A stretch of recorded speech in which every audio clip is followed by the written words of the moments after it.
چې کله نبی علیہ الصلوۃ والسلام عمره لته کافر دلار نه واپس کوي ته عمره لنه شرات له الته نبی علیہ الصلوۃ والسلام سره د مکی مشرکینو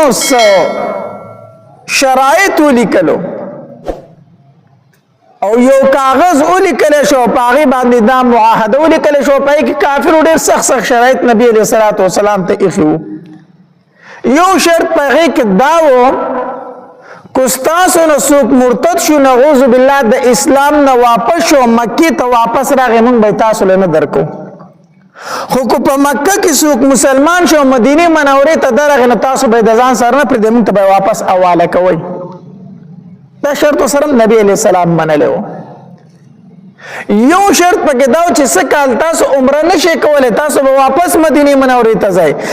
کال لبرازي ځان سره به اسلحه نه راوړی صرف 3 ورځې په مکه کې تیروي بیا به واپس ځئ ډیر عجیب سخت شرایط نبی علیہ الصلوۃ والسلام ته خو نبی علیہ الصلوۃ والسلام سره هغه شرایط منلیو پاره کې یو شرط داو چې مکه مکرمه کې نور قبیلې د قریشو نه علاوه پاتې کیږي چې هغه ته بنو خزاعه او بنو بکر ویل شي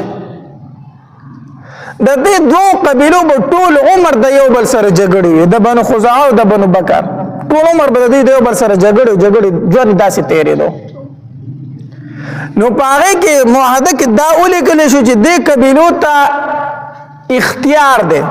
چې دې د هر چا سره ملګری کېږي ملګری دي شي هر طرف ته کېږي نو بنو بکر قبیله چې وا هغه قریش غوړه کړو موږ د کفارو سره کېږو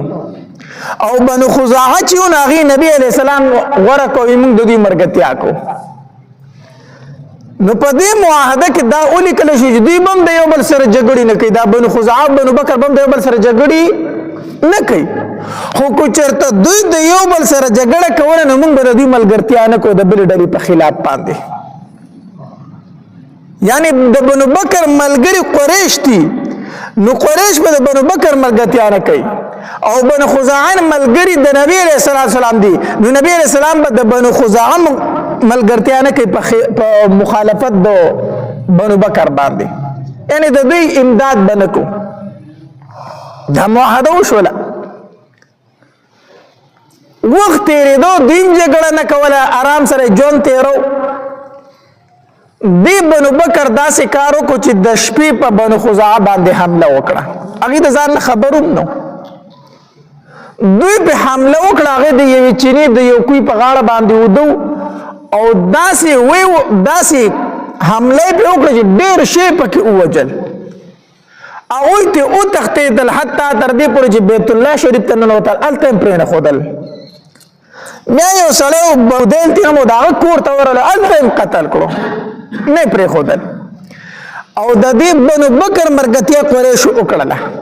حالانکې معاهده کې دا و چې د دې مرګتیا به نه کوئ خو قریشو د هغې وعدې خلاف ورزي وکړه او د بنو بکر مرګتیا وکړه په بنو خزاعه حمله وکړه او د هغوی نه ډېر شي کسان قتل کړو دوی خو مطلب دا چې نبی علیہ السلام مدینه منوره کې د هغه څه خبرېږي چې سار شو نو کار خو ورته خپل یاد چې موږ غلطي وکړه موږ د نبی علیہ السلام سره دا لیکل کړي دي چې موږ به د دوی مرګتیا نه کوو د دوی په جنګونو کې او موږ د خپل ملګرو مرګتیا وکړه د نبی علیہ السلام د ملګرو په خلاف باندې دا خو موږ غلطي وکړه دا خو موږ نه غلطي وشوله چې سحر شو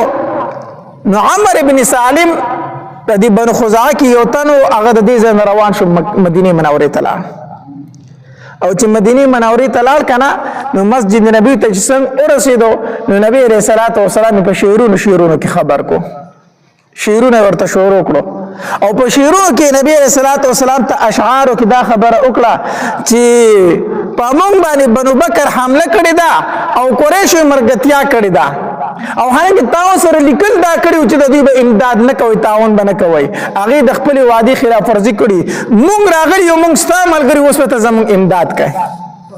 او نبی صلی الله علیه وسلم ته دا وویل چې اوس به ته زموږ ملګرتیا کوي ته به زموږ امداد کوي ځکه موږ ستا ملګرتیا غوره کړې ده او نبی علیہ الصلوۃ والسلام ته د مشرانو خبرې را یاد کړې چې اسلام مشرانو په مونږ باندې ننګ کړی دی او مونږ تاسو سره چرته بد شکلی نه ده کړې عهد شکلی تاسو سره مونږ نه ده کړې ستا ټول عمر مونږ تابعدار پاتې شو. اشعار او احار کې نبی علیہ الصلوۃ والسلام ته دا خبره وکړه. نبی علیہ الصلوۃ والسلام داسې وکړلو چې یو تن روان کو قائل یو قاصد روان کو او قاصد ته وویلو ویلال شه او قریشو ته دا درې خبرې وکړه. قریشو ته دا ووایه چې تاسو د خپل معاهدې خلاف ورزي کړې ده اوس په دې دریو خبرو کې یو اختیار کړئ یا خو داسې وکړئ د خزاعه قبیلې چې کوم کسان تاسو وجلي دغه دیت ورکړئ زمونږ د ملګرو کوم کسان چې تاسو قتل کړي دغه څه ورکړئ دیت ورکړئ خبره به خلاصه شي. دویم دا چې د بنو بکر سره خپل تعلقات ختم کړئ. بنو بکر سره تاسو ملګرتیا ده او داغه په مرګتیا کې تاسو بنو خزاعه وجلی دي نو داغه سره خپل مرګتیا څه کوي ختم کړئ. دویمه خبره دا ده او دریمه خبره دا ده چې په حدیبیه کې کومه معاهده لیکل شوې ده یا ختم کړئ فسخه کړئ. په دې درو خبرو کې وکړئ یا د بنو خزاعه د مقتولینو دیت ورکړئ یا د بنو بکر سره خپل تعلقات ختم کړئ یا مجستان سره د جنگ بندۍ کوم معاهده او کوم شرایط لیکلي وایي چې هغه موږ نه منو هغه فسخه کړئ. د درو خبرو کې وکړئ. قاصد چې قریشو ته دا خبر وکړه قریش ورته په دې درو وړ کې یوم نه منو په دې درو وړ کې مونږه یوم نه منو او خپل پیغمبر ته چې څه کوي ودی کی چې دای وایلو قاصد روان شو چې قاصد مدینه منورې ته روان شو دلته کې دوی ول چیرې دا هم غلطي وکړه ځکه چې غزور خو مات شو کنه غزور مات شو ځکه غټ غټ خلک مسلمان شو خالد بن ولید غونته سړی مسلمان شو مدینه منورې ته تللی عثمان ابن طلحه رضی الله تعالی عنہ غونته کې سړی مسلمان شو عمرو ابن عاص غونته سړی مسلمان شو غټ غټ خلک مسلمان شو نو دوی غزور خو مات شو چې سوچو کړه زموږ خو سره غزور نشته ده او موږ د نبی رسول الله والسلام سره د وادي خلاف ورزي وکړه دا به وسکیږي ستومان شو پیمان شو. ابو سفیان ته وویل ال شاب زر ځان مدینه منورې ته ورسوا او نبی علیہ الصلوۃ والسلام ته وایا چې د حدیبیه کوم معاهده د دغه تجدید لراغله ما اخو می در سره یو ځل ما تکړه خو زه بیا راغله چې معاهده نه وکړو زر ورشه. ابو سفیان د صلح د فار د مکې نه روان شو مدینه منورې ته چې څنګه مدینه منورې ته ورسېدو نو لومبه د خپل لور کرلا ام حبیبه رضی الله تعالی عنها د ابو سفیان یو لور په نبی علیہ السلام واده وا په ازواج مطهرات کې ده ام حبیبه رضی الله تعالی عنها نو د مدینه منورې ته څنګه ورغه کنه نو ډایرک د خپل لور کرلا چې د خپل لور کړه لاړو لور یو ته ډیر زیاته خوشاله شو ځکه خپل پلار ډیر مدفس ولیدو ډیر مدفس ولیدو ابو سفیان او پلار ډیر لوی سړیو د مکی مکرمه سردار او سړی کې سړی خو نه کنه نو د خپل پلار ته پاسې دا پلار ځان ته رانږدې کړه د خپل کړه دی دا پلار په تندې خپل کو خو چې کله سلام کلام وشو نو د ابو سفیان داسې یو پوزې پروت او د پاغې باندې کېناستو نو چې څنګه کېناستو نو ام حبیبه رضی الله تعالی ته فرمایل بابا لک صبر وکړه لک صبر وکړه نو هغه داسې لک اوچت شو نو هغې ته هغه پوزکۍ راغونډ کو هغه بستره ته راغونډه کړه چې راغونډه کړه بابا اوس کېنه نو هغه ورته وی لوري زه کېناستم په پوزکۍ نو هغه دې رانه راغونډ کو نو دا دې رانه ولې راغونډ کو دا پوزکې زما مناسب نه دی او کو زه د دې پوزکې مناسب نه یم دا پوزکې زما مناسب نه دی زه د پلار یم او دا پوزکې لږ خیرن دی خراب دی نو دا دې مناسب ونه ګڼله چې زه په دې خراب پوزکې کېنم نو ځکه دې راغونډ کو خو کو داسې دې کړي دا ښه خبره ده خو زه د دې پوزکې مناسب نه یم یعنی زما دومره قدر نشته چې زه په دې پوزکې کېنم نو ام حبیبه رضی الله تعالی عنها ته فرمایل وی بابا خبر داسې نه ده خبر داسې نه ده بلکې دا هغه پوزکې دی چې په دې باندې زما سره د دواړو جهانو سردار کینی او فاسی دا د هغه د ملاستې ځای دی دا د دواړو جهانو د سردار پوزکې دی. بابا زه دا نه مناسب کوم چې یو مشرک دی د الله پاک پیغمبر په ځای باندې کینی. پلار مې ټیک ده ډېر راته ګرانې خو مشرکي او زه دا نه برداشت کوم چې د پاک پیغمبر په ځای باندې یو مشرک کینی. دا پوزکې مې ځکه راغونډ کړو. پلار یې ورته وویلو وی لورې ستاسو پیغمبر دا اخلاق ښایي او لوري چې زمانه جدا شوی نو داسې شوی چې لکه لاره د نورکه شوی ده. زمانه چې کله جدا شوی کنه نو په شر کې مبتلا شوی. نو ام حبیبه رضی الله تعالی عنها ورته فرمایل وی بابا چې ستانه جدا شوی ما په شر کې نه یم مبتلا شوی بلکې د کفر د تیارو نه راوتی ما د اسلام په رڼا کې داخله شوی ما اسلام پر رڼا کې داخله شم. بیا ورته بابا یو تاسو درنه وکم. ابو سفیان ورته وکا وی ته ډیر زیات خو خيار سره کنه یاو وی د مکه مکرمه سردار کنه ډیر خلک درته کینی او پاسستا په خبرو باندې عمل کوي کنه لوی د مکه سردار کنه ډیر خيار سره وی او بابا تعجب راته په دې راځي حیرانتیا راته په دې راځي چې د دومره عقل سره ګټو ته سر ټیټای د دومره سرداري سره ګټو لوټو ته سر ټیټای بوتانو ته سجدي کوي. نو زه حیران په دې باندې چې ستا عقل په دغه ټیم کې چرته لاړ شي. ابو سفیان چې دا خبره اورید د غسین سیده پاسې د مسجد نبوي ته راغی. مسجد نبوي ته راغی او نبی عليه الصلاه والسلام سره کېناستو او وی ورته ویل ای محمد صلی الله علیه وسلم وی زه راغلی ما چې د حدیبې کې زما او ستا کومه صلح شوې ده چې هغه دوباره وکړو. د حدیبې مقام کې چې کومه صلح زمونږ شوې وه د هغې تجدید دپاره راغلی ما. نبی علیه الصلاة والسلام ورته هېڅ هم ونه ویل نه ورته ښه وویله نه ورته نه وویلو خاموشه پاتې شو. نبی علیه السلام دې ناستو ناستو دغه ځای را پاڅېد چې پاسې د ابوبکر صدیق رضی الله تعالی عنه لورغې وی دا ډېر خاص ملګری دی کېدای شي دې زما سفارش وکړي. ابوبکر رضی الله تعالی عنہ ورغه وی ابوبکر زه راغلی ما ته خپل ملګری ته زما سفارش وکړه چې د حدیبې کوم صلح زمونږ شوی وه کوم شرایط لیکلی شوي چې هغه راسره دوباره نبي علیه السلام ومني موږ مات کړي دي خو اوس دوباره راغلی چې بیا یې د سره تازه کړو دا معاهده. ابوبکر رضی الله تعالی عنہ فرمایل زه دا کار نشم کولی زه دا نشم کولی. د هغې ځای راپاڅېدو لا عمر رضی الله تعالی عنه وی کېدای شي دې زما سره دا خبره ومني. وی عمره دې له راغلی ما چې لاړ شي خپل ملګري ته ووایي چې ابو سفیان راغلی دی او خیر دی دا معاهده ورسره دوباره تازه که. عمر رضی الله تعالی عنه فرمایل وی زه ستا دپاره لاړ شم او نبي علیه الصلاة والسلام ته سفارش وکړم. عمر ډېر غوسناک سړی و که نه وی زه لاړ شم او ستا سفارش نبي علیه الصلاة والسلام ته وکړم. وی قسم په الله کو نبي علیه السلام د جهاد حکم وکړو تا سره او هېڅوک نه جنګېدل زه به ستا خلاف یوازې جنګېږم. توره یې راویستله وی زما دا توره به ستا د سر د پاسه او ته ما ته وایي چې نبي علیه السلام ته زما سفارش وکړه. دې خو د هغې ځای نه ورټلی شو لاړ علي رضی الله تعالی عنه لره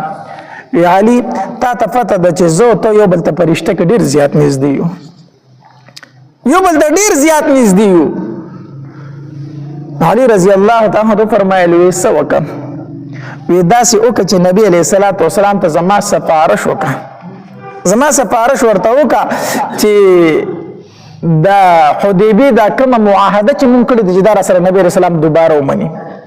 علي رضی الله تعالی عنہ فرمایل ای زمانه د الله په ذات باندې قسمی نبی علیہ الصلوۃ والسلام د دې په باره کې یو فیصله کړی ده. د دې باره کې نبی رسول الله کړی ده یو فیصله کړی ده. اوس د چا مجالم نشته چې نبی رسول الله ته دغه خلاف خبر وکړي. زه نشم کولای. نبی رسول الله خپل فیصله کړی زه څنګه ورزم نبی رسول الله لره. ابو سفیان فاطمه رضی الله تعالی ته مخاطب شو وی ای بنت محمد اے د محمد لوري. فاطمه رضی الله تعالی هم ناستوا حسن رضی الله تعالی سره ناستو او علی رضی الله تعالی هم ناستو. د اے د محمد لوري صلی الله علیه وسلم وی تر خپل پلار ته سفارش وکړه کنه او کوي ته ورته نه کوي کنه نو ستا خواته چې دا کوم ماشوم ناست د حسن دا کم ماشوم چې ناشته وې د ته وایا چې لاړ شه مسجد نبوي کې دا چغه اوخه چې ما قریشو ته پناه ورکړې ده د حسن ته وایا چې د مسجد نبوي ته لاړ شه په مسجد نبوي کې کوم چغه وای چې ما قریشو ته پناه ورکړې ده یقین وکړه چې د په اواز سره به تمام قریشو ته حفاظت نصیب شي محفوظ بشو تمام سرداران فاطمه رضی الله تعالی عنها فرمایل دا خو ماشوم دی پناه ورکول خو د غټو کار دی دا خو وړو کې دی دې به څه پناه ورکي وی دې خبره دا ده چې د نبی علیه الصلاۃ والسلام په خلاف کې به دی راپاسې یو تن ته به پناه ورکي زما بابا به یو فیصله کړي او د هغه نوسې به راپاسې او د هغې خلاف به وایي چې ما پناه ورکړې ده نه دا موږ نشو کولی ابو سفیان علي رضی الله تعالی ته متوجه شو علي دا معلومیږي دا چې دا خبره ډیره سخته شوې ده دا خبره ډیره سخته شوې ده ځکه زما سپارښت ته هیڅ کوم تیارو نه دي خو دې سره تاسو چل او خو چې اوس د مدینه منورې نه خو نامراد اعلان شم کنه د مکه کې به خلکو ته څنګه مخ خیمه چې زه اسیر علم څه طریقه خو راته وخی کنه نو علي رضی الله تعالی ته فرمایل وی دا سی وک کنه زه ورته یو چل خیم کو ودی کو خب استاد لپاره کې دې شي فائدہ منی وېسو وی جمعه ته لاړ شه مسجد نبوي ته او الته پته زدا خبره وکا چې زدید د پار راغله ما چې د حدیبی د صلح تجدید وکم د صلح حدیبی تجدید د پار راغله او د هغه د استحکام د پار راغله او د صلح چې کوم مدره د هغه د زیادت د پار راغله چې هغه مدره نورم زیاتش دا چې وخه او بیا ځه ابو سفیان راغی مسجد نبوي ته نبی رسول الله هم ناشته صحابه کرام هم ناشتي په چغه دا आवाज وکړو وزیر مکه نه د پار راغله ما چې د صلح حدیبیه دی بحال پاتش هغه شرایط بحال پاتش دا خبره وکړه او د مسجد نبوي روان شو مکه مکرمه ته لاړ چې کله مکه مکرمه ته لاړو الته خلک ته پوسو کوي ابو سفیان څه دی راوړو